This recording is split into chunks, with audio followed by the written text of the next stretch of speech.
And I think she's more skillful with that than I am. I'd probably slip into that kind of nastiness more than she would at times, but you totally do.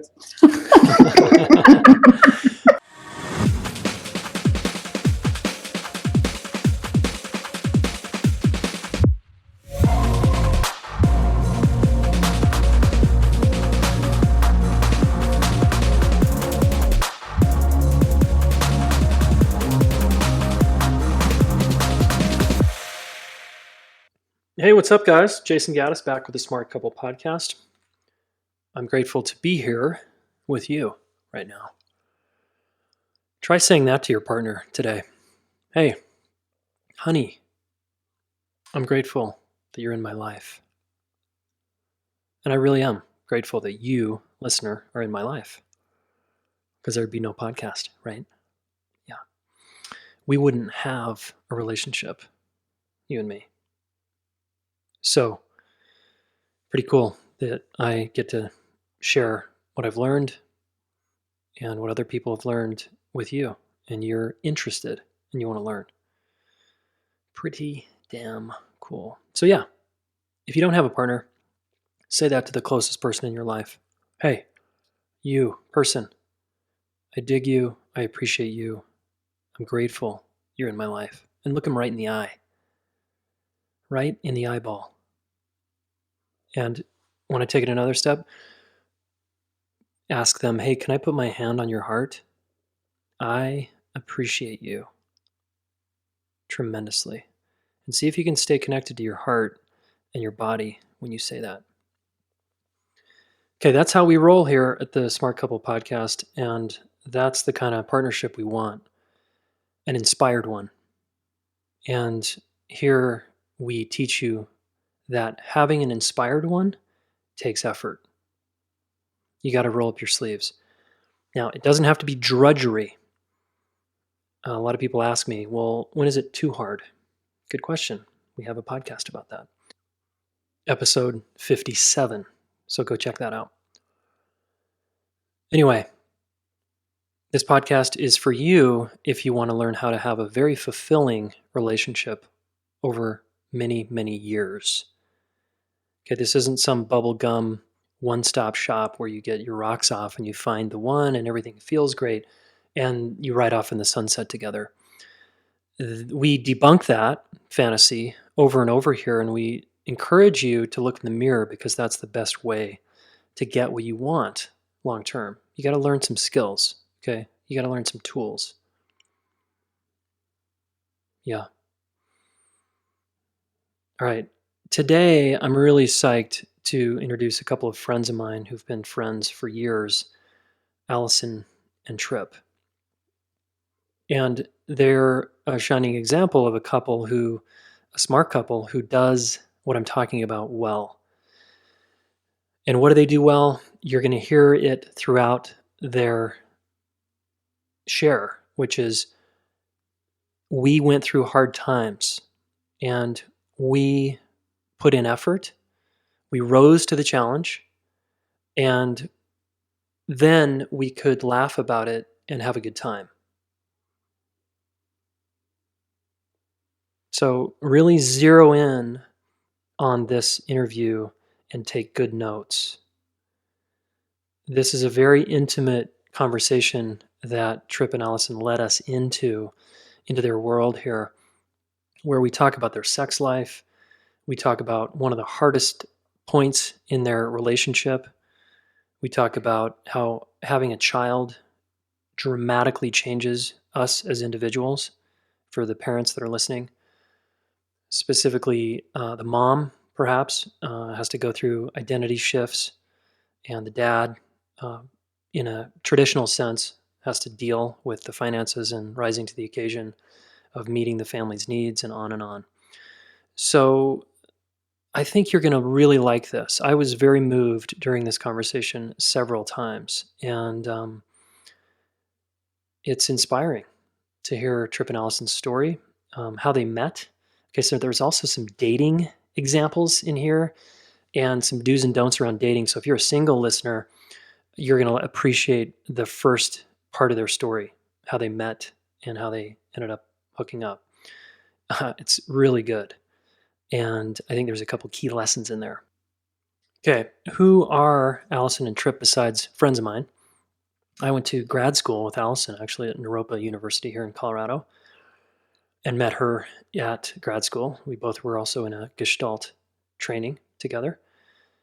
And then when her guy came into the picture, I eventually became friends with him. We were in a men's group for years together. And it was really fun to watch these two grow. Allison is a psychotherapist. She provides really deep psychotherapeutic work with people, private intensives. She works with couples and individuals. She's a guest teacher with Authentic World and the Consciously Parenting Project. And Allison is just a force. She's really understands attachment as well. Tripp is the host of the New Man podcast, Beyond the Macho Jerk and the New Age Wimp. It's been downloaded millions of times. Tripp has a very successful podcast. It's good. There's a lot of amazing guests from Tim Ferriss to Laird Hamilton to Ken Wilber on his podcast. I've been on his podcast a couple of times, and I recommend it, especially if you're a dude and you're mildly to moderately open to personal growth. He does a great way of bringing in a lot of humor and fun into the challenges we face as men. And I think you're going to dig his podcast, so make sure you check that out. Tripp's also a coach and does a lot of deep work with men and women from all over the world. You'll notice a theme throughout the podcast that I think you're going to get because it's said in a number of different ways throughout their story and what they've gone through. And please listen to this one a couple of times and digest it. And if you have a partner, listen to it with your partner. I think it's going to provide inspiration, especially if you guys are struggling right now. If you're in a challenging, dark spot, if one or both of you is feeling up against the ropes and you are open to personal growth in any way, shape, or form, listen to this story. It's an exceptional story of a couple who overcame a lot of adversity and came out the other side. So check it out. And as always, listen to the end for your action step. All right, welcome Tripp and Allison. Thank you. Good to be here. Good to see you. Good to see you. Glad to be here. Yeah, thanks guys. So I'm bringing you guys on because I'm intrigued about your marriage. I judge you from afar as having a good marriage, and it seems like you got something going on, and I feel like the listener could really benefit from learning about how you guys do it. Great. Cool. Yeah. So let's start with who you both are, just to give a little context, and then how you met. So just who are you as people? Ladies first. Honey, don't mess this all up. My roles. All my roles. Let's see. I'm a nurse, a housekeeper, a mother, a lover, sex goddess, Very nice. That's a good list. Wife, therapist, coach, teacher, mentor. Great. Yeah, that's a good. Those are some of my roles for sure. Okay. Yeah, mother of a 6-year-old with Tripp here, and been married for 12 years, and I married 10 years, been together 12. Yeah. Whatever. I love that. I'm not the sentimental one in the group. Yeah. What else? That's great. Yeah. Cool. How about you, Tripp? Roles I play: husband, father to our daughter that's 6. Professionally, I coach people all around the world. I've been coaching for over 10 years. And I also host a podcast that you've been on many times, Jason. And I try to have a lot of fun too. That's a big thing for me. And you're a part-time surfer? Part-time surfer, yeah. Uh-huh. That's it. Okay. Yeah, we live on the coast here, so I can surf more. And rock star, you kind of rip on the guitar is what I remember. I have fun with the music too. Yeah, I definitely music was a huge part of my life years ago, and it still is. It's still a great outlet for me. I still have a lot of fun with it, but I'm not playing out. I'm not recording anymore. Okay, cool. And how did you two meet? I was kind of there back in the day, but I'd love you to tell us your sort of how you got together story. Well, have you interviewed Marcy Davis yet? Okay, well, she called us both respectively on the same day, 1 October. And on my end of the line, I said hello, and she said, "Oh my God, I found the man you're going to marry." Wow. And immediately, of course, I was skeptical. Like, how could you ever determine that? And how would you know? And Right. you don't know me that well and all that. And she said the same thing to Tripp. And she kept asking, "Can I please give him your number? Can I please give him your number?" And I said, "No, what if I don't like him? And then he's going to be calling me." Right. So said, "You could give my email." And I was in sort of a 12-month no man diet for myself. I had just broken up with a guy that I was really into, 10 months ago I had, and was still committed to me being just me doing me kind of thing. So, fended her off with that. But he sent me an email, and honestly, it was like the most intelligent, charming, witty, honest, heartfelt email I think I've ever read. Wow. And it was from the moment I read it, I was like, wow, this guy's different. This isn't just a guy trying to hope he's cool and picking me up. And he courted me for a while. I still wouldn't give him my number. And he was trying to reveal himself more and more, which I would sometimes roll my eyes at. He was, he called me once from Henson Studios. He was like, "Hey, Sting was just here. I'm recording my Is that how I sounded? Like, hey, yeah. hey. And I had a history. Like, Nice. I had an intimate history, not personally, but with someone really close to me who was in the music and movie industry that would just about destroyed her. So when he told me he was a musician, I was like, "Oh dear God, no." Right. Oh shit. Like not hitting the right marks for me. And meanwhile, I think she's a lesbian. Want to come? I invited her to fly her out to LA and come hang out and party. She's like, "Hell no!" And I'm like, "Well, this gal's not into. She's not into dudes." Yeah. Right. So, Yeah. I was like, "Well, maybe she." What if I said I'll take her shoe shopping, and she bit on that, but she still didn't fly out. So, And how long did you spend on that email trip that you first sent? Be honest, dude. How many hours did you spend on that thing? I didn't have anything to lose. I remember just kind of throwing it together, and I got the same call from Marcy, and she said that Allison was the woman I was going to marry, and I was like, well, I was optimistic because Marcy had a lot of cute friends, and I was okay to have sex with as many of them as possible. So I'll go through this. And there really, there wasn't. It was before Facebook. It was before anything. Like, Allison didn't have any kind of online profile or anything, and I couldn't even really see what pictures of her looked like at the time. And so I shot the email. We went back and forth via email over a couple of months, and then. I think I was back in Florida after I'd finished recording a record in LA, and I was back in Florida, and Allison, you called me, and we talked for 3 hours, and I just was blown away. I was like, well, I don't know who this gal is, but she's going to be in my life. Like, I just felt this connection there. And so and let me tell this part.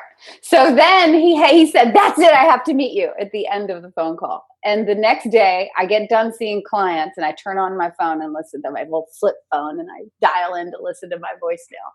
And there's a voicemail from him saying, "I'd like to take you out on a date. My flight gets in next Thursday at 6. I'll pick you up at 8. Yeah. So I just said, "I'm coming, and let's get some dinner." And bold and awesome. Yeah, that's a turn on, Totally right? awesome. Just like kind of turn on. claiming like, I'm going to pick you up. I want to meet you. Like, Yeah. I'm doing my part to meet you. That's right. Yeah. So, And that weekend we shared together, that first time, it was a 0 to 150.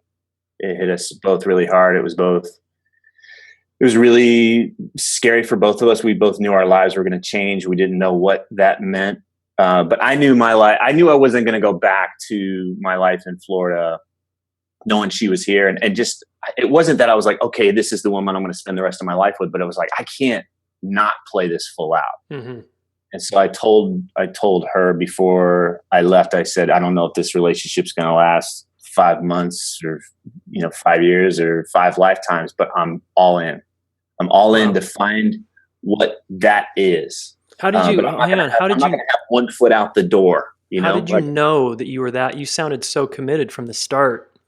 How did you know that? Because a lot of people just, maybe they're over there like, well, and they're finding fault and they're looking up and down, like something you just knew. Seemed like I've been fortunate enough to have other relationships where it didn't feel right. Uh-huh. And it wasn't a match, and it wasn't, there just wasn't that thing there. And I had a lot of growing. There was still more growing to do for me to grow into this relationship with her. But I think just on a really deep level, I felt met, and I had never felt met at that level before in a relationship. And we just also got along. We were having a really fun time. I took her out on a great date the first night. She attempted to take me out on a date the next day, and it was terrible. She took me out on a terrible date. It was terrible. And part of the terrible it was a total dud. She's really bad at this. Like, I'm really good at it. She's really bad. And part of it was like the polarity started to go out, and we started being nice. Like, oh, so where did you grow up? And, oh, that's interesting. And, I think I like that too. And it just started getting flat. And we went it was freezing. We were in Boulder, and we went into some Starbucks. And thankfully for her, because I really didn't have a lot of facility around this at the time, but I could feel like something was missing, like something was going out, like it was going off the rail. Starting to get flat and boring as well. Starting to get flat and boring. The place is packed. She orders some foamy chai, fucking whatever you call it, and just as soon as she gets it, she turns around and just hits the bottom, like, and intentionally like shoots foam all over me, and and we start like a foam fight. Like, I get mine, I'm like, it's fucking on, and it's just like we're going at it, throwing sugar and stuff at each other. And I was just like, okay, cool, like we're back, like okay, play. There's that energy there, and I come back to that moment a lot when I talk to other people where things have gotten flat, where there's this willingness to say, fuck it, I'm not going to tolerate flat. Where is it that I can be bold or playful or speak up or whatever? And that was just, and I knew really early on that we could go there, and it could be playful or that we both weren't going to tolerate flat or boring or something being off. And I want to like slow that moment down, because this is that can go 1,000 different ways for any couple. And the part that I want to speak, you could go to the fucking hospital. That shit was hot. Totally, man. I've been burned by coffee. It doesn't feel good. Yeah, it was just the foam. Yeah. But the thing that I want to slow down is, and speak to, is that there was a moment, and I remember after I did it, I was like, this could go really wrong. This could go really south. Like, he could be really offended, mad. And I could see he was confused in his eyes. There was a total spark of playfulness that showed up, and confusion. There was question. And he asked me, what was that for? What was that, like, something along those lines? Like, what did you do that for? What was that about? And I remember telling the truth in that moment and saying, we were just getting into this like nicey nice, so genteel, like mannerly thing. And I didn't want that. And there's more here. And I didn't have to say much, but as soon as I said that, then he was like, oh, thank you. Yes. Cool. It's on. And then he just rolled right into it.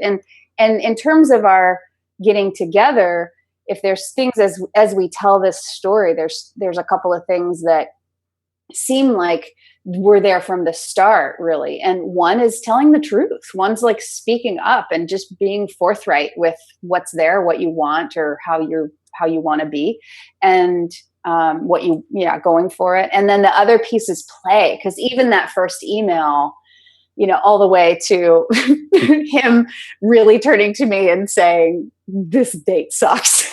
And to me, him turning to me and being like, what are you doing with throwing foam on me? There was play. There was a willingness to have play and, let mistakes and goofiness or being confusion and unsure or whatever, things that might not be cool or whatever, but let there be room for that and let that be an endearing thing. Yeah. Something for fun. I'm getting a couple things there just to summarize for me is it's like risk taking, willingness to be messy, truth telling, and play. Mm-hmm. Those all seem play is critical to building trust for me. Mm-hmm. I don't trust people that can't play. It's like going to the dog park and you watch other animals that, you watch them and they'll do things and then it's like, okay, cool. This is how we bond. This is how we figure each other out. And so I don't see it as a deflection where I think it's easy it can go down that road. Mm-hmm. But for us, it was a way of, this is how we get to know one another and we don't take ourselves so seriously. We don't take whatever shit shows up seriously. But it's a way to put it on the table and really get to know one another too. Yeah. Yeah. And for all the years I've known you guys, that all of those is what I witness, the play, the risk taking, the edginess, the fun, the willing to tell the truth. That's so thanks for that. And if you're listening to me, these are excellent, especially early on in a relationship to avoid the sort of flat boringness or the stuckness after years of a marriage. I'm guessing when you guys feel stuck, do you still come back to that? Like totally. Maybe throwing some foam on each other or something? It doesn't take long. I think that's the thing is in other relationships I'm aware where I've been in, that tolerance might have gone on for, weeks or months or years. And in our house, it doesn't last for more than an hour. Mm-hmm. When something's off, when that connection is something skewed, it's like, we stop and we're going to deal with this right now. Reclaim the connection and get things back on track. We don't tolerate, it being off. Yeah.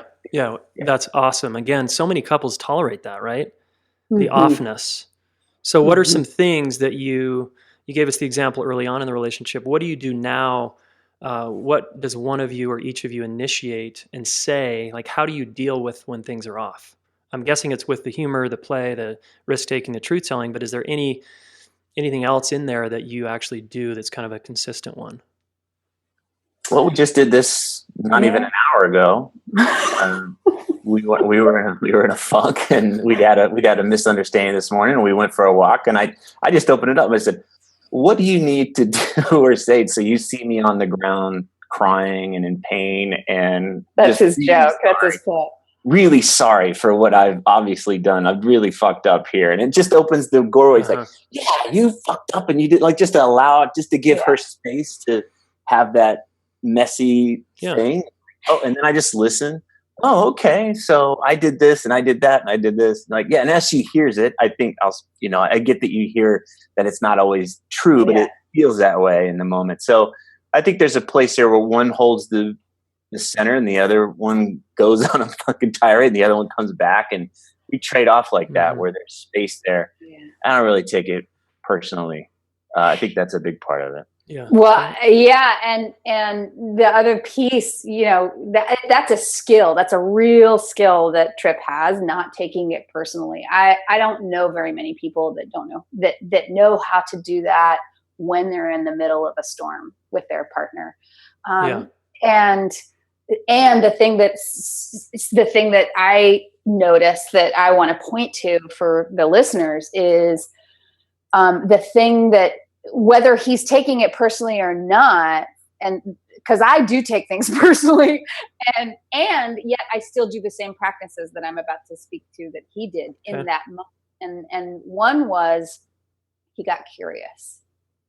He was willing to, instead of simply go to his own story, his own defensiveness, his own but what about me? And this is what my world was like. And he kind of and instead of intercepting, he just got curious and he just said, what else? Like there was sort of like a, what else? And what, is there anything, what's there for you? And do I have it right? And so there was a real, for me, when he does that, I feel like, oh, good. I can trust that my experience matters here and that my feelings matter here, which it sounds kind of therapist-y and simple, but it really matters. Yeah. When I have a need that's not getting met, and I got all these feelings that are stories that get bound to that thing that's happening. Mm-hmm. And then there's this, it's just such an experience of unwinding and settling when he simply gets curious. He doesn't get defensive.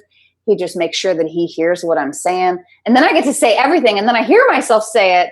And sometimes, I mean, he's skillful enough to be like, oh, so you thought that's the story that you had or whatever, oh, so you were taking it personally or things like that. And then I may be like, oh yeah, I was taking that. Yeah, I did take that personally. And let me tell you how else I'm taking it personally. There's, and I get to kind of lighten up, even though I still need to. Yeah. Because he's giving you space and you can like relax into your experience rather than have to keep the defenses up and explain yourself. Right. And the safety that just because I'm having this experience, he's not going to go away. Mm-hmm. I mean, there's a whole thing around his willingness to just be with me when I'm in that space, or my willingness to be with him when he's in that space. There's a huge bonding that can happen when we allow it. Yeah. When we give each other. Oh my God. Totally. Trip, did you always have? I wanted to add something there because, I've been in other relationships and lots of other fights. And I've often wondered, like, what is it about being with Allison that's different here? Because we still have charges, we still get into triggered places. And I think one of the things that's, at least two of them, the first one is that we don't attack one another. We can get pissed and we can be hurt, but there's been very few times where we've actually really tried to hurt the other person. Mm-hmm. And when I'm aware of where I've been in other relationships, when there's been attacks, that's where it's hard not to take it personally. That's where it's really hard to get curious. Yeah. And really hard to give that person space where it's like, I'm fucking hurting and you got me and I need to get you back. Like when there's that dynamic. So that's a huge part of it, that there's a skillfulness in there to be like, I'm really pissed at you. This is not okay and blah, blah, blah. But that's different than you're being a this and, the name calling or somehow trying to take the other person down. That doesn't happen in our dynamic. And so it always feels like we may be having even though we may be having a challenge in the moment, there's a solid foundation. Like, this is not going to fuck up our marriage. It's not going to fuck things up. And this isn't about one needs to beat the other up. It's like, it's just really clear there's a lot of space here. But I just noticed, like, when I feel attacked, because I feel attacked from other things in my life, and I notice that part of me wants to come. It's really hard to be curious, really hard to give space. But that doesn't happen in our dynamic with Allison. And I think she's more skillful with that than I am. I'd probably slip into that kind of nastiness more than she would at times. But you totally do. And so is that like a implicit or explicit agreement there you guys have? It's just sort of agreed upon, right? It's interesting. I think that we, I don't remember if we ever overtly spoke to some core tenets that we do have in it's kind of like family rules, house rules. Yeah. And I don't know if we ever overtly spoke to it, but respect, dignity, treating each other with care and love. Not attacking.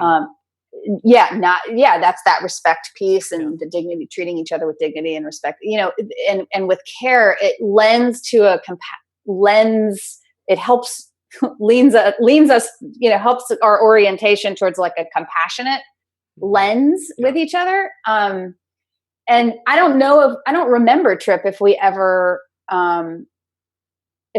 like overtly, explicitly named those things, but I remember coming back around, like we would in over the years when we were first coming together, we would have things show up and big things, sometimes really big things would show up between us, money or relational stuff, like attraction to other women or like whatever would show up. And big, scary things. And through that, we would sometimes debrief, like after we kind of got through it, we'd be like, wow, how is that awesome? Like that, what just happened there? Mm-hmm. And then to be able to say, well, I'm not going to, just because I'm really mad at you, I'm not going to treat you like I don't want you in my life, or I'm not going to hurt you and just to hurt you because I want you to feel what I feel, the hurt that I feel. Like, I'm not doing that. I'm going to be an adult with you. So I think we came to that over the years. With experience. To it. Yeah. Nice. And Trip, would you say, just coming back to the curiosity piece, was that a learned thing? Was that natural for you? Because that can be really hard for people. Did you used to be a guy who was not curious and then somehow you learned curiosity? Or has that always been a skill set of yours? Yeah, I've been working on this stuff for a while. So, and also just like what feels good. What feels good when I'm in a situation and being supported, what I've just learned, like, oh, this is how I like to be treated. Yeah. When I'm in a scenario, this is how I like to be treated, and it helps. You want people to be curious about you when you're struggling. Yeah. What's going on, instead of assume they know what's going on. Yeah. And they know what my problem is and how I need to be fixed or whatever. It just feels good to get it out there. Yeah, totally. Will you guys take us to a moment that might have felt like a close call where you're like, wow, are we going to make it? Or just a really challenging moment in time over the years, and let us know how you got through it. Like what happened and how the hell did you get through it? What did you want to talk about here? Yeah. I mean, I think I can count how many there have been. There have been like on one hand, thankfully, but there have been a few. I think probably having a child, and moving across the country was one of the hardest experiences I've ever had. And we were living in Boulder, Colorado. We decided we wouldn't stay there. Our daughter was 6 months old. We moved when she was 6 months old. And that was my first really big mistake, was to move away from my support system, my community. Mm-hmm. We moved to a tropical climate, which is pretty far from high desert climate. Yeah. And we moved to a town where we knew almost no one. And then I left my job. I had a private practice. I was teaching at university. I was facilitating workshops on weekends for my practice, as well as for the Integral Center there, Authentic World stuff. And I left all of that behind, and we moved to Florida and I was a mom. Like that was my central role. I think I maybe kept 2 clients because they begged me not to stop working. And I was like, yeah, okay, it'll be good. It'll be like a grounding thing. And it was so difficult. I felt like I lost everything in so many ways: community, identity. I lost who I knew myself to be. I even lost what I cared about. Those 2 clients that I was seeing, they were talking about issues I didn't fucking care about anymore. Mm-hmm. And that was really scary to me. These were things that before my daughter was born, before I was pregnant even, I was really passionate about these things. And studied hard on them and worked hard to learn about how to help people with it. There was a lot going on, and pretty much every shadow you can imagine that could come up. There's so much here that could be its own interview, but anything that could come up did come up for me. And the one thing that I think, one thing that I want to speak to that was really significant was that I never blamed Trip for it. And that's something that in my practice, I see a lot. If there's big transition, big changes, there's a desire to blame the safest person, the closest person to you. Yeah. And I wanted to. There were times where I wanted to, and there were times where I behaved poorly. I was mad about everything. And I would say that those were times where I didn't always treat you with the utmost respect, Trip, but I was being a brat, kind of having my own little tantrums at times, but I never blamed him. Mm-hmm. I never got into a place of having an expectation that I put on him, and then it was all his fault, and I'm all disappointed, and everything's toxic now between us on top of everything else. So that could have darkened the situation a lot more had you done that, obviously. Tremendously. Because it was already really challenging. It was already really challenging. Yeah. I mean, just everything about it. Money, not working, like not being income, bringing in I mean, it was huge. It brought in all sorts of power and control issues for me. It was just everything showed up. And I think that it was certainly, I'd never had any real experiences with depression. Well, postpartum depression showed up. Hello. Mm-hmm. So, and that was a real trigger. That was really hard for Tripp, I think, being around someone like suddenly here's the woman that he married, he's never seen these shades of me. And it was dark. It was really dark. And as much as, there was a lot that I learned in that time. One, don't blame him. It was my choice to move. It was my choice to move as well. If a mistake was made, so fucking what? A mistake was made. It's nobody's fault. It's a mistake, right? And so, what do we need to learn from? And a whole piece, around learning to be a mother and be a co-parent, and learning that that's a whole nother, like we just mushroomed our relational dynamics. Like we originally had him and I, and now we've got me and her and me, and we've got him and her and him. And now we've got each other and her. And like, there's just holy hell.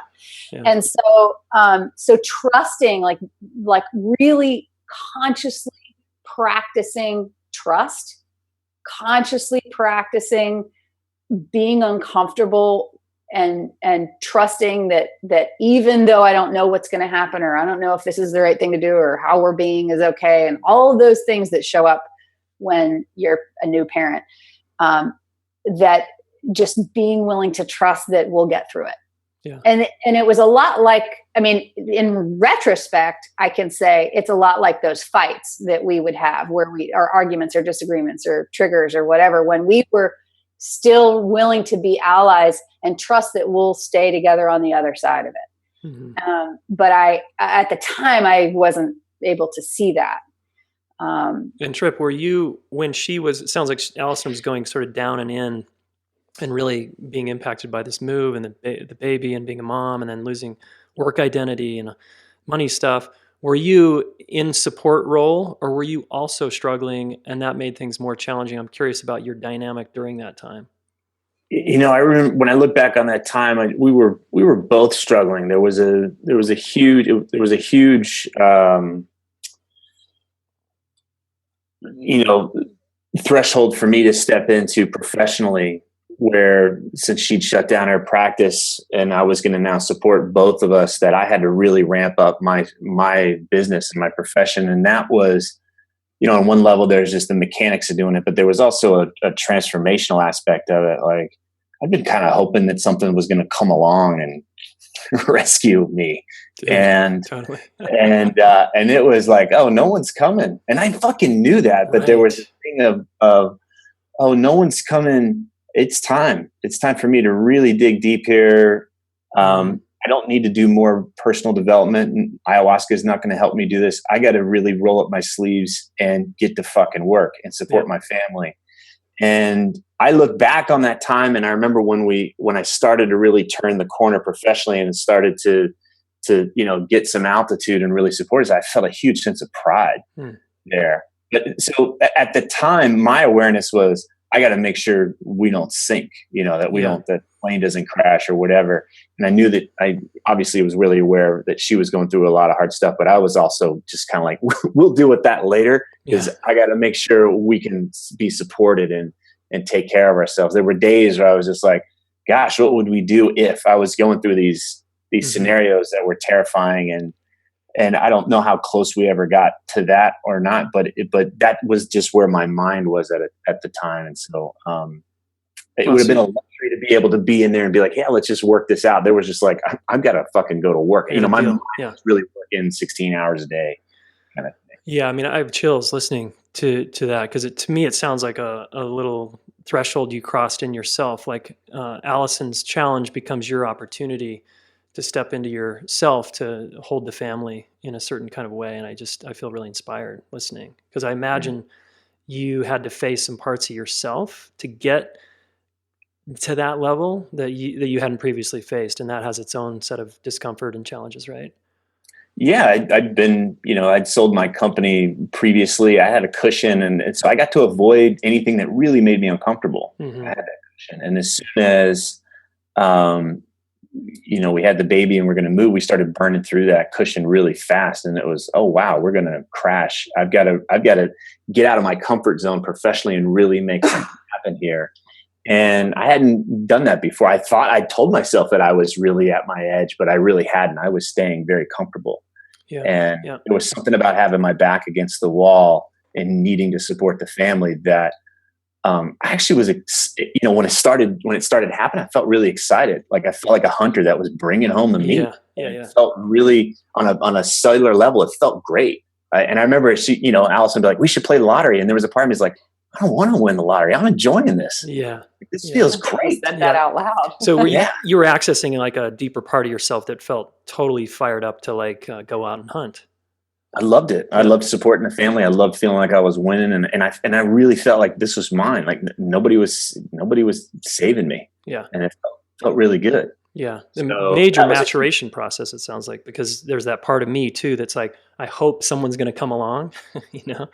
The fantasy of like someone's come in and rescue me, mom or dad or whoever, and so I can just relate for my own. It just feels good. Yeah, and it was at that time that we were moving and we were making plans to move that I'd gotten calls from Oprah's people to possibly do something involved with their new network or whatever. And it was like, oh, here comes the big meal ticket kind of thing. And it was just like, wow, is Allison going to move across country with the baby to a place I know she doesn't like? And I'm going to be in California shooting something. And I think that would have really fucking blown things up. But, that fell through, but there was always this thing that might happen out there in the future, and waiting for that was more painful than just rolling up my sleeves and getting it done. So I as you talked about this, Allison, I hear you talking about it. I think it's the first time I've really gotten to hear it like in full, because we were both heads down in our process during that time, and having a very young child that had some difficulties going on health-wise, there just wasn't a lot of time for us to sit down and be like, yeah, so what's going on with you? We were hustling. We were dealing with some big fires. Wow. I remember the looks on our faces were often the same. And you used the word earlier, you used the word terror. And I think that we felt terror. Like we were really afraid. We both had this sort of like, fear for different reasons, right? We were going through different experiences, but we both could see that on each other's faces in that time. And again, we didn't turn on each other. Again, we were still in this of like, yep, we're in a really hard place right now. And we're in this together. There was always a we. Yeah. I always felt like she was an ally. I was depending on her to, Allison was primary caregiver for B. I was, there's no way if I had to do it alone. So I was really keen on whatever I could do to support you to be the primary caregiver of B. And Allison was great at supporting me to do whatever I needed to do to support us financially. We really kind of polarized our roles at that time, so that we could really be a team and not water it down with me being a parent half the time and her half the time and trying to do things. It worked for us to say, all right, let's split up. You take zone 1 and I'll take zone 2. And we went at it that way. Divide and conquer. Yeah. And that wasn't without its own, again, its own interview here, but there was a lot that I was facing, I'm sure, being raised, by a daughter of the feminist movement, coming into that respective idea of like, wait a minute, I'm not going to make any of my own money. And now I'm a stay-at-home mom. Like, what the fuck? And I'm dependent on a man. And I'm completely dependent. I mean, completely. If I can't do shit, feeling like I can't do shit. Oh man. And I can't even, I can't even buy diapers. Like I can't, there's nothing here. So, so really, it wasn't an accident, Jason. I'm getting that trip. You had this up your sleeve somewhere.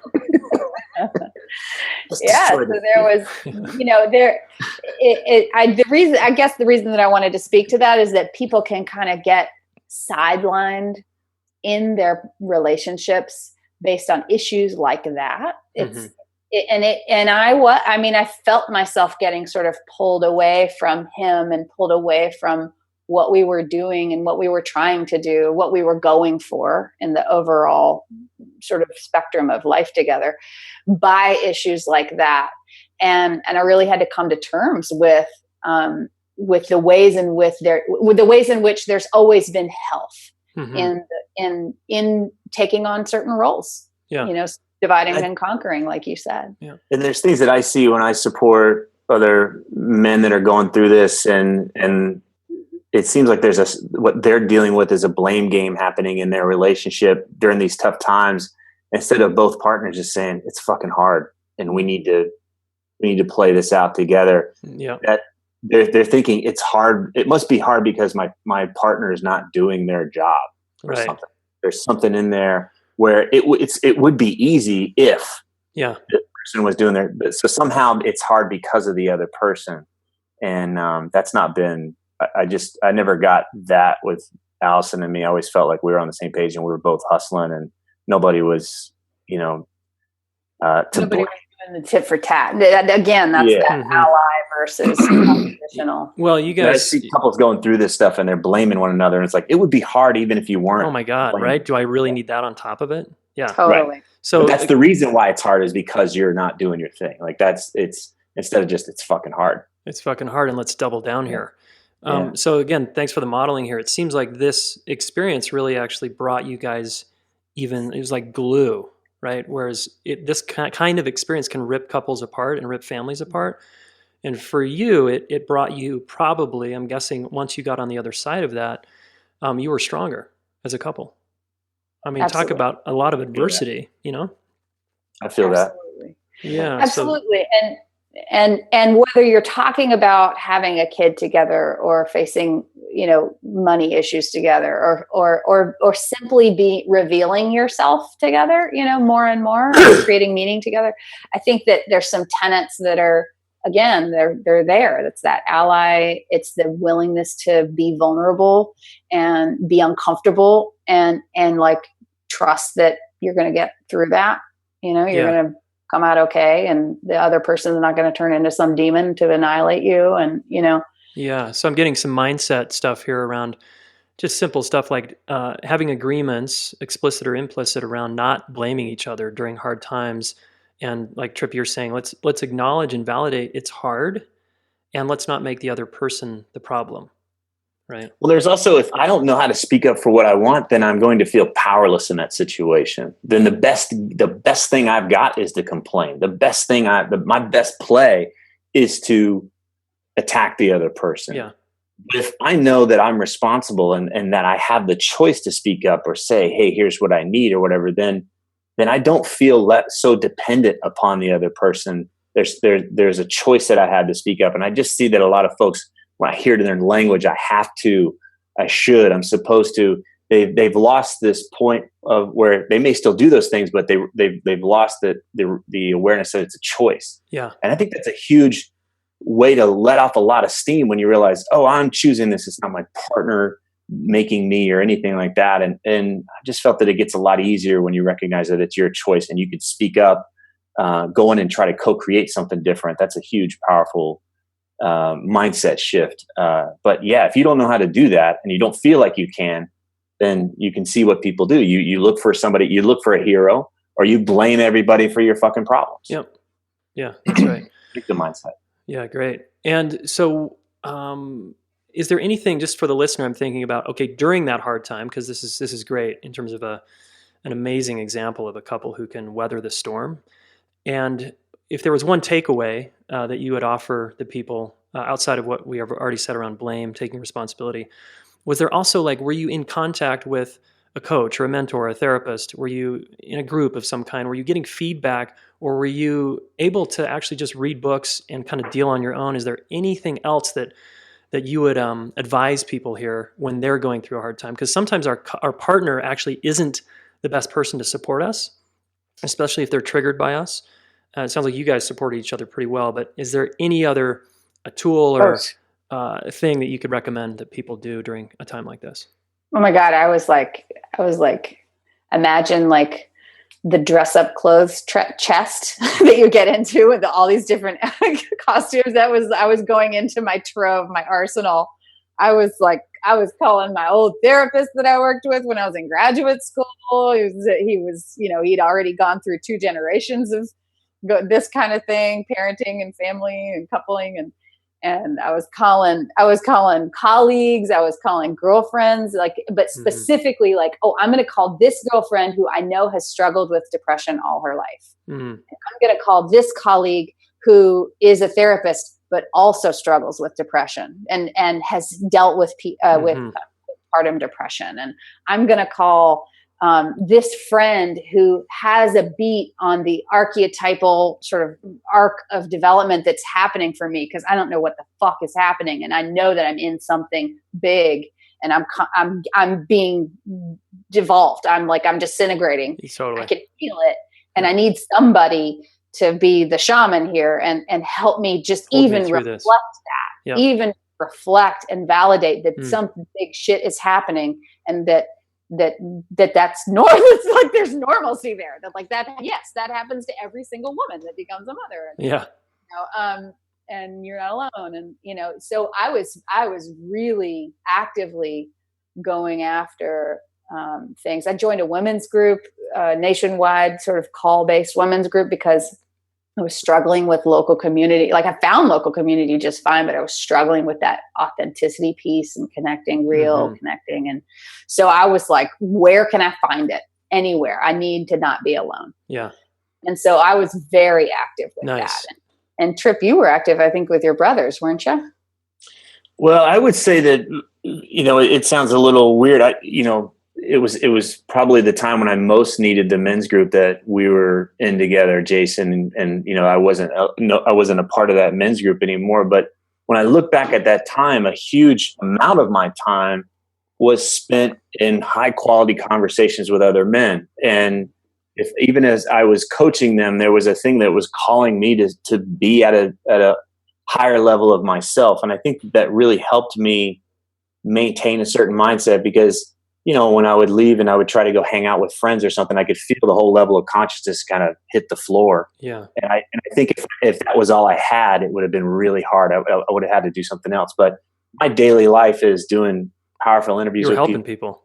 Yeah. But I'm also just at a certain mindset. Like when I unplug from here, I tend to want to be stupid. Like I just want to go the other way and just relax and not, kind of have to play at such a high level. So I think that it really served me to be at that level of conversation and to be engaged with people about truth telling, and because it kind of forced me to put up or shut up too, and really walk the talk. Wow. So it's like a double whammy there for you. Allison struggling, and then maybe let's say your clients are struggling. It helps you rise up to a certain level, right, in yourself that has you feel that every day, step into that every day, so that you're not collapsing. Right. Yeah, that's definitely cool. was served. It was a huge amount of my time, and to be in those conversations, and to, how often is it that our clients are dealing with stuff that I'm dealing with too. Yeah. And it just helped to be in the conversation. And there would be times if I wasn't coaching, I would be hungry to coach. And I knew that I was getting served through it. Yeah. That there was a way that I was served, and it was symbiotic in that way. Yeah. So being in that relationship helped me a lot. And because I didn't leave those conversations or get at the end of the work week and feel like I needed more quality time with bros necessarily. I wanted to just go play. Like I needed to just let off steam and get away from working on business building or whatever it was helping guys rise up to do. I really just wanted to go surf or play music, or I needed something where I didn't have to access that part of me so much. So I'm hearing for the listener, either for Allison or Trip, it's like knowing yourself and what you need during a hard time, right? So maybe you need community support, maybe you need therapists and mentors and guides, maybe you need alone time, maybe you need time with your friends, maybe you need time out in nature, maybe you need to go play, right? It's like know yourself and what you need to resource you to get through the hard thing. and ask for it. I mean, that to me, that is something that I personally still work on. I mean, I still work on. Yeah. It's still an edge for me to ask for something that I'm needing when I know it's going to go against the greater system's comfort. Uh-huh. You know, it's a huge edge for me to, you know, hey, I'm going to go spend 24 hours away. I'm going to just go do something for myself. I'm going to rent a hotel room for myself and watch movies and do whatever the fuck I want to do for myself. And you're on your own. Yep. And I don't need to do it like, hey, piss off, you're on your own in a sort of bitchy way. But to be able to say, this is something I know that I need that you can't give to me, that I simply have to give to myself. And the way that I need your help is to be a yes to that, like to just support me in going after it. Yep. And that I do that with Trip too. Like I've watched him, he's been doing these trips to LA and reconnecting with some bros and friends. And I see how lit up he is. And there's times where I get more excited than him. I'm like, you got to do that more. When are you going on the next trip? Yeah. And back off. It's up to him to decide what he needs when, and then he'll ask. Yeah. But I'm guessing he comes back. You like that because he comes back resourced.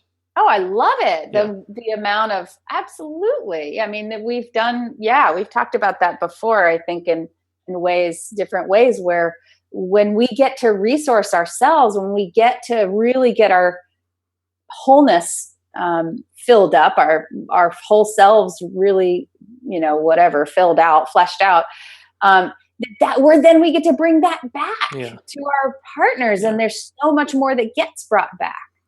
It's like a nutritional thing. It was just I think it was last Saturday. I think the weather was shitty and I felt like I was trapped in a cage of estrogen in this house. Like and I knew that there was a thing I felt like I was unconsciously trying to shift the female energy in the room to be different so I could have fun. And it was like, no, this is where I go have fun with bros.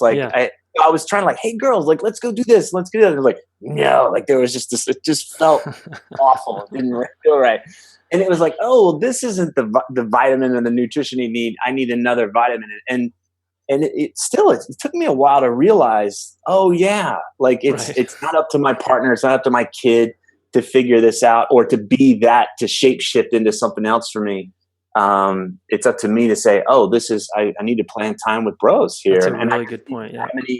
How many couples get into a place where they're isolated? Everything is on their partner to be you need everything. To be this for me if today. You would if you would only. Right. Yeah. So it's one of those things where, my life's shit because of my partner's like, no, back off. What are your expectations of your partner? Like what roles do you really expect that person to play? Yeah. And force yourself around it. And watch your relationship start to thrive when you take that pressure off of her or him to be somebody else. It's not her job to do that. Huge value right there. So rewind that part, people. That's big. Thanks.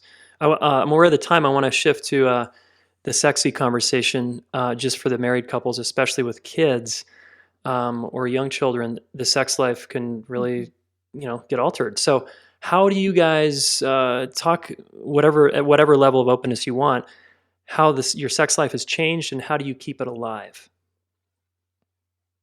Okay. What did you say? It's gotten better. Oh, it's totally gotten better. Great. Oh, surprising because there was a time after our daughter was born, I was like, well, I had a good run. That was it. That was it. Run around, get high fives from the crowd, and then retire. Retire my jersey. That was it. Right. Retire your cock. I thought it was over. So what happened? What happened when in that period of time? Yeah, and just how have you guys? You're saying it's better. That's fucking awesome. So how has it gotten better? Like what kinds of things have you done over the years to make it better? Because that's not most people's experience. Yeah. So help us out here. Well, I'll just say I felt like I was consistent. I loved sex and wanted sex, so that didn't change. But Allison, you've been on a journey with your sexuality. We had a good sex life before our daughter was born, but something's transformed since then. that you have to speak to on your own. But yeah, I can speak to that. And before, just real quick, like before our daughter was born, the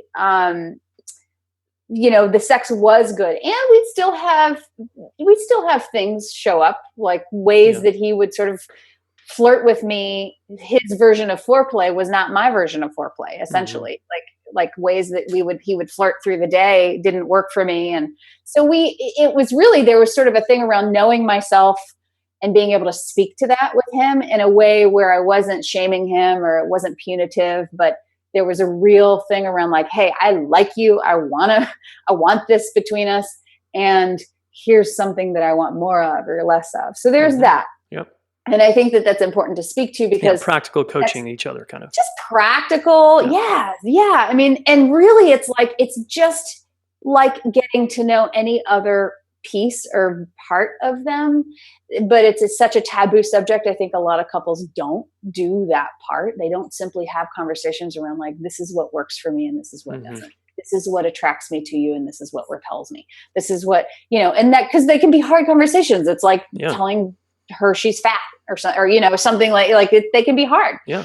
So, and they can feel hard. So there was always that, and that's important because that stayed. And I think what really surprised me, after I had our daughter, my body physically changed.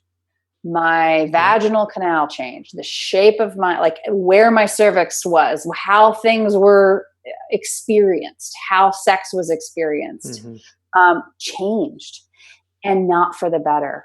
And it wasn't just like right after I had a baby, it was painful. That's common, but it was like after I'd healed after having a baby, sex was still painful. And that was like, oh shit, the sky is falling, because we had a great sex life. And that's a huge part of our feeling connected and being connected is sex. And so, I contacted Christiane. I think you've maybe interviewed her on your show, Christiane Thomas.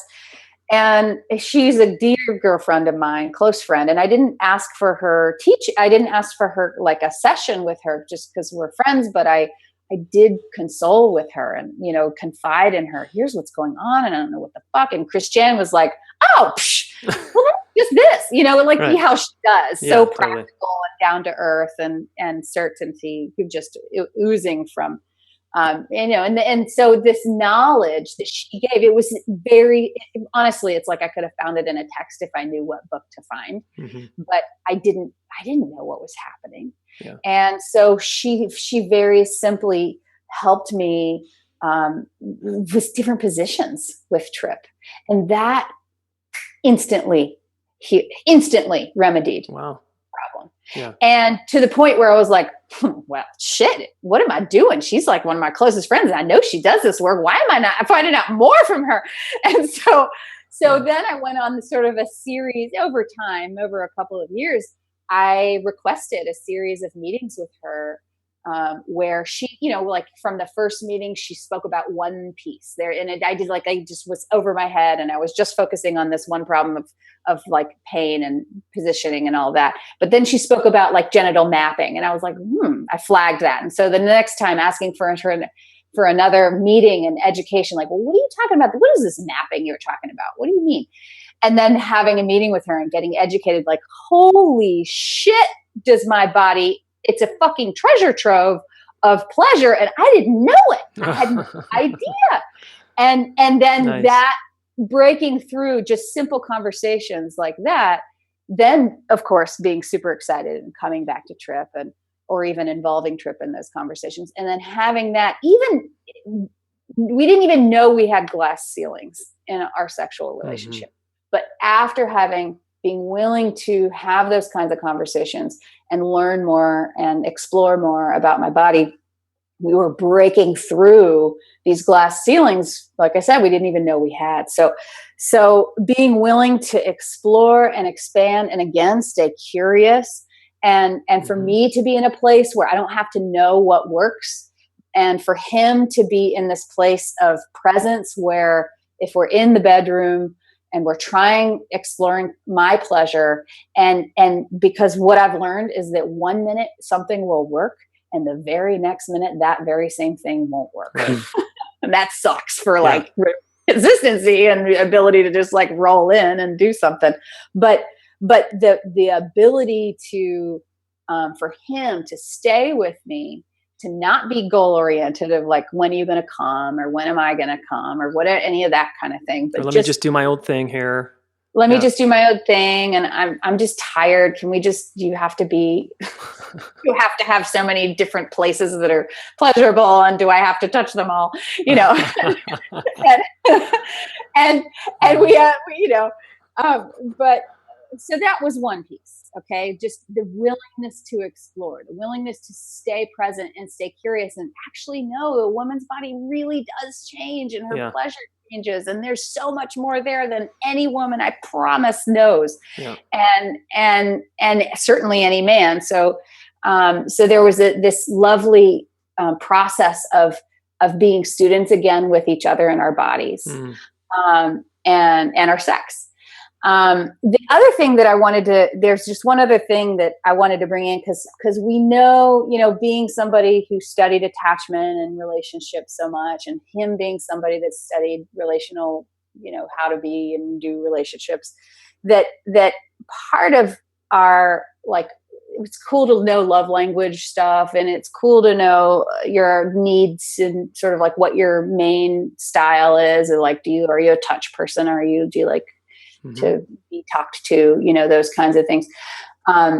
And one of the things that I wanted to bring in was, I learned Donald Mosier did this thing around the dimensions of sexual experience. And I thought it was really fascinating, where we learned that there's sort of like introverted style, there's an extroverted style, and then there's like a joint adventure style, and being willing to take sex, the topic of sex, and our styles of connecting and relating and being sexual with each other, to be willing to learn there too, is what I'm saying. Like, I can go into the details of those dimensions of sexual experience and name them all, but really the point that I want to get to is that we were willing, and he was super willing to let me go explore and say, I want to learn about this. Hey, what did you learn? Hey, check out this person and what they're doing in the world. Or I want to go to this training and I want to learn this thing about bodies, and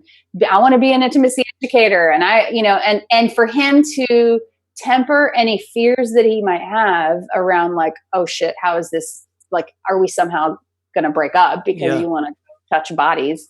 And instead be willing to stay in this place of like, cool, what are you learning, and what do you want to try here, and like, what else can we explore? What would you like to explore today?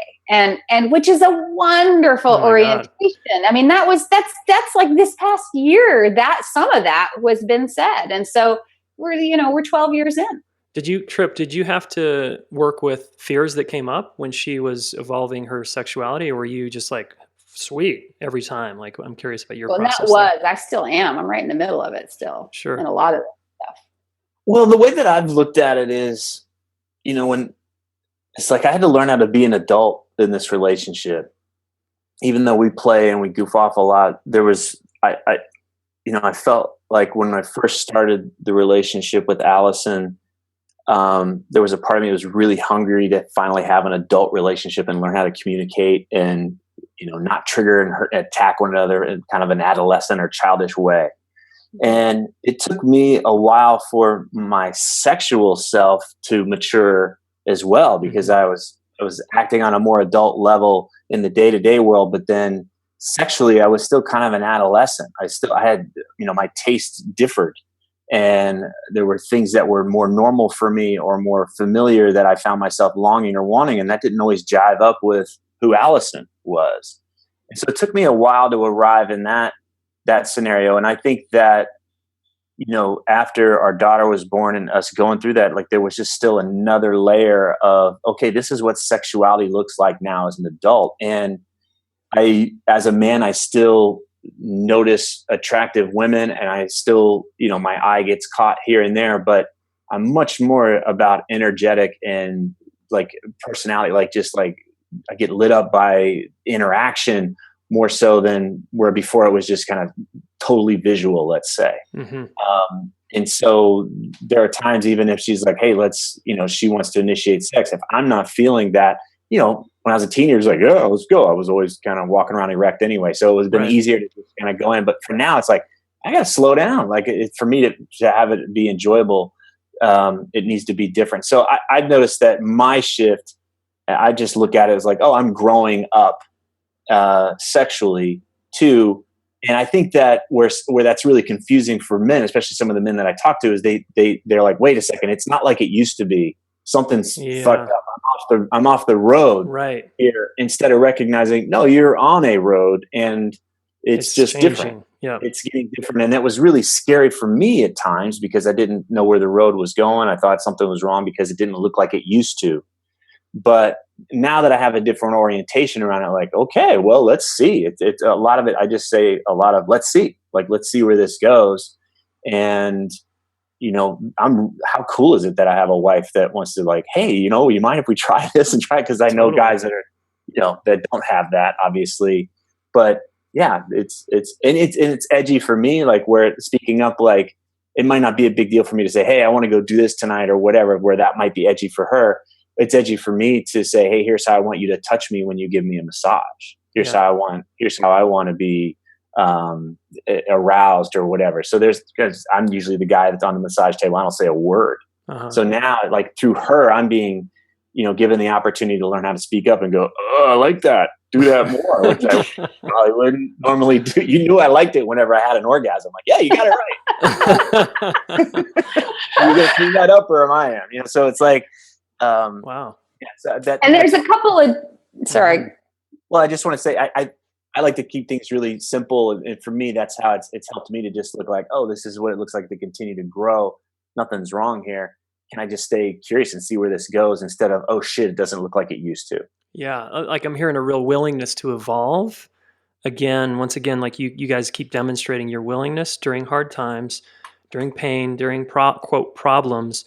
You guys evolve. There's a willingness to stay in the game, to trust, and to evolve along with it. And there's like, just a maturation here that I hear that's so valuable and inspiring. It's just really cool to witness, to have known you guys so long, but to not know some of these details, it just fills out this really inspiring picture for me.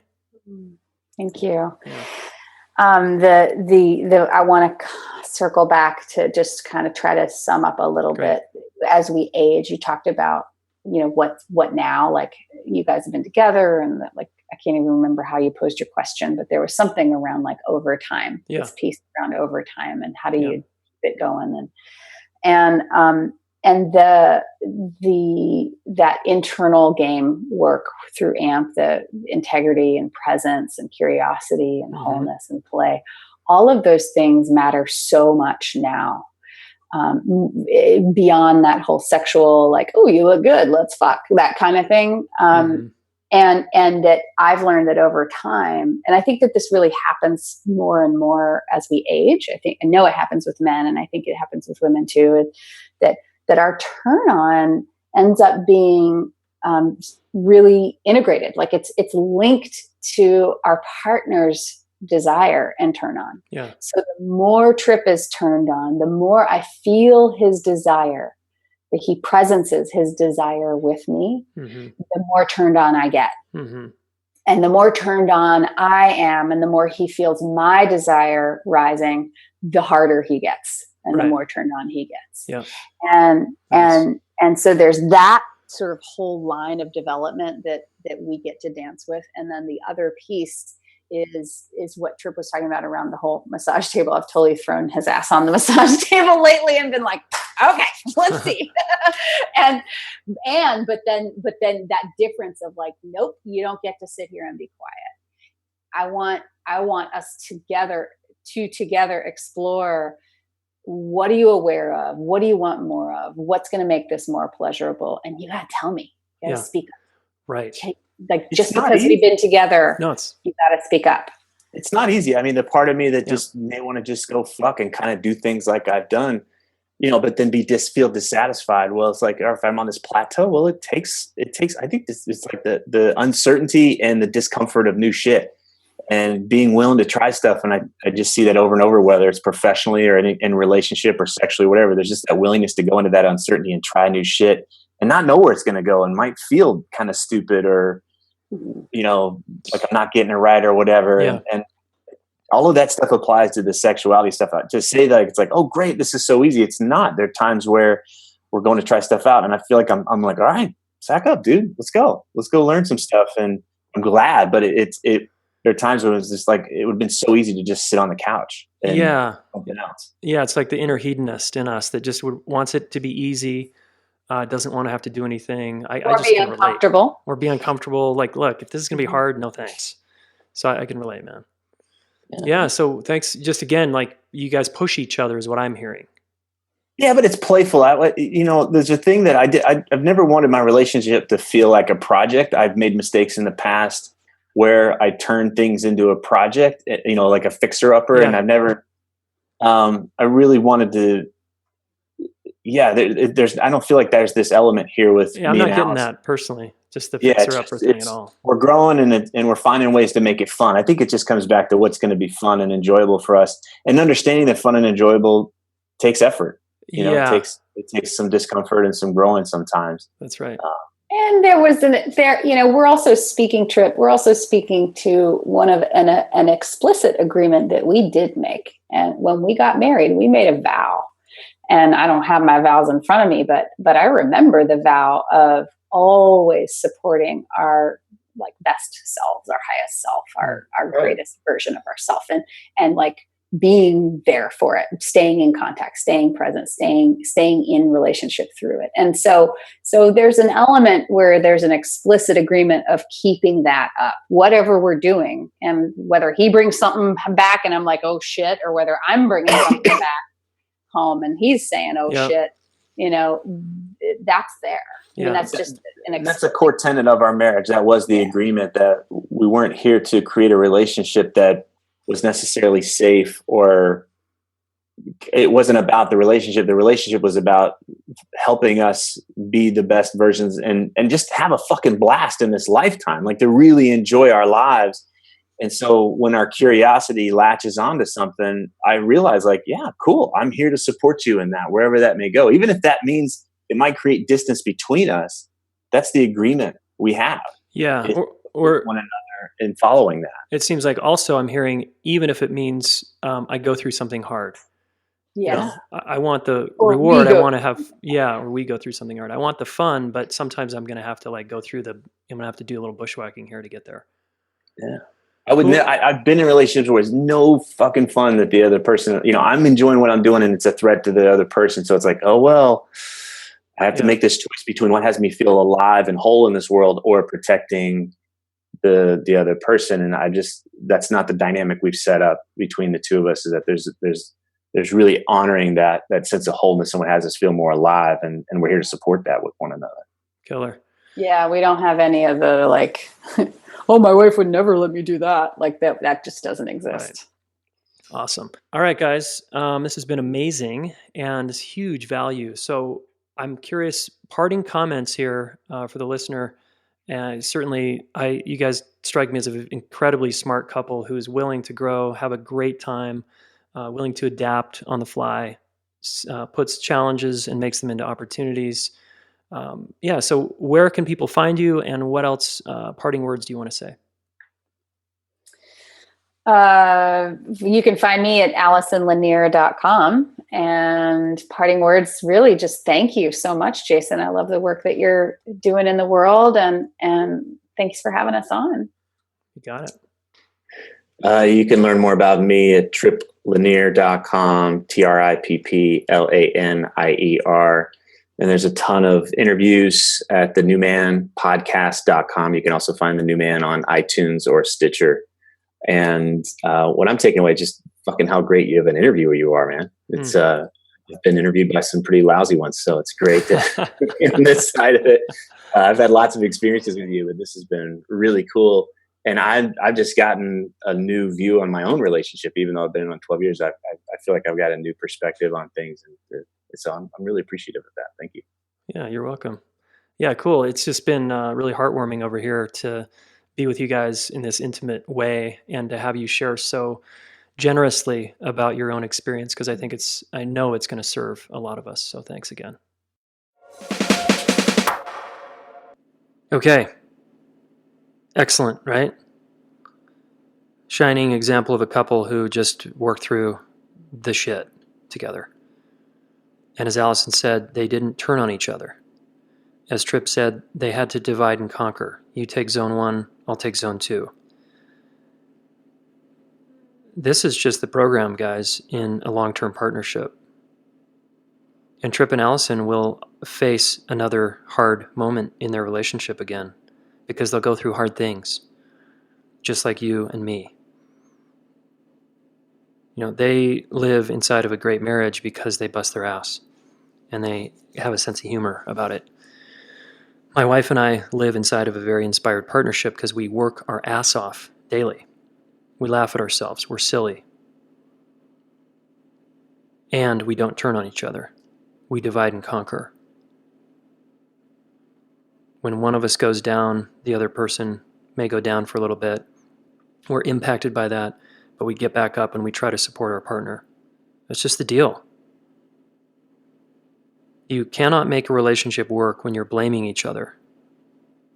You can't make a relationship work when one of you has a paddle in the water and the other one is coasting. It doesn't work. You'll resent that person. Hey, you're not doing your work. You're not pulling your weight. So I know a lot of you find yourselves in that kind of relationship where one of you is paddling in this vast ocean and the other person is a body just sitting there watching TV or having a drink or whatever. No, that's not going to work. That's not a relationship. Okay, just take notes here from Tripp and Allison. And you'll notice there was a little bit of a theme of, it was kind of like a business. And, you take zone 1, I'll take zone 2. When the business is in a challenging moment or a crisis, that's what has to happen.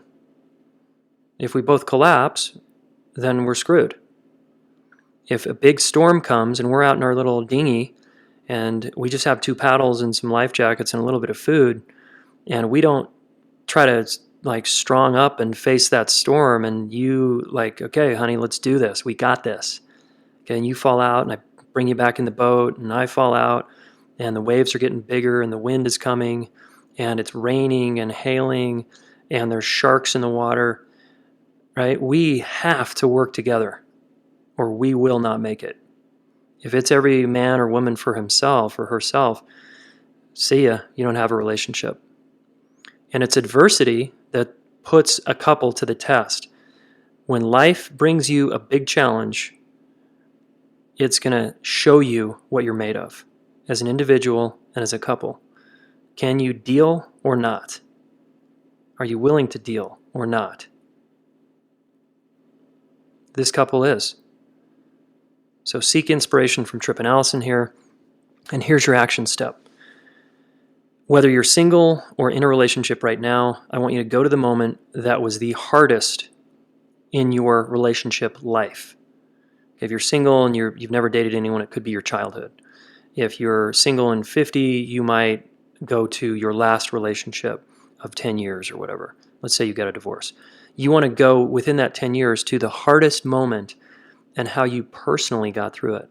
You also want to look for, how did we get through it? If you got through a hard time together, even though the relationship didn't make it, how did you get through that hard time together? Just write down a list of 5 or 10 things.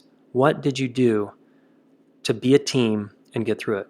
And if you're currently in a relationship, you're married, you're in a long-term partnership, the two of you, here's your journal assignment, write down how you two got through the hardest time. What happened? Who did what? Who did zone 1 and what was it? Who did zone 2 and what was it? And how did you become a team to have each other's backs to get through that hard time? And then I want you, if you're up for it and you're courageous enough, to share your bullet point list or a half-page thing, quick story, quick and short, in the Smart Couple Facebook community. Okay, jasongaddis.com/smartcouple couple group will get you access to that group if you want to join. Just share. How did it go? How did you guys get through it? Because we want to learn from successful relationships. And it doesn't mean, let's say you're on the brink of divorce right now, but 5 years ago, you had a miscarriage and you and your husband somehow were able to weather that storm and you got through it and you became closer as a result and you became stronger as a result. Share that story. Okay, that's a really good story. Like, what happened? What did you do? Did you go to therapy? Did you learn some tools? Did you stay up at night talking? What exactly did you do so we can learn from you? And then if we get a really good one in there and the community's like, wow, this is amazing, maybe we'll have you on the podcast. Okay, because again, I want people to learn from other people having fulfilling partnerships that kick ass. That's why I try to share nuggets from my wife and I's story from time to time. Speaking of her, we created these 10 agreements, and I think it's a good thing to have in place in your marriage or partnership. And it's called the 10 Agreements of an Indestructible Partnership or Marriage. And it's a one-page document with 10 of these agreements. It's amazing to me that people don't have agreements in their marriage or a relationship, and they just rely on vows or we're dating, right? We're exclusive, right? And that's the agreement, and that's it. That's not going to cut it, guys. You need agreements in place, and these agreements will help you. So you go to jasongaddis.com/10A, number 10A, letter A, and you can download the 10 agreements. It's one page. You can stick it on your fridge, right, or in your office. You can make your own agreements. You can riff off mine and Ellen's, all right? Okay, guys, I'm imagining this was very helpful. So listen to it again with your partner if you've got one, and have a beautiful rest of your morning, day, evening, and we'll talk next week.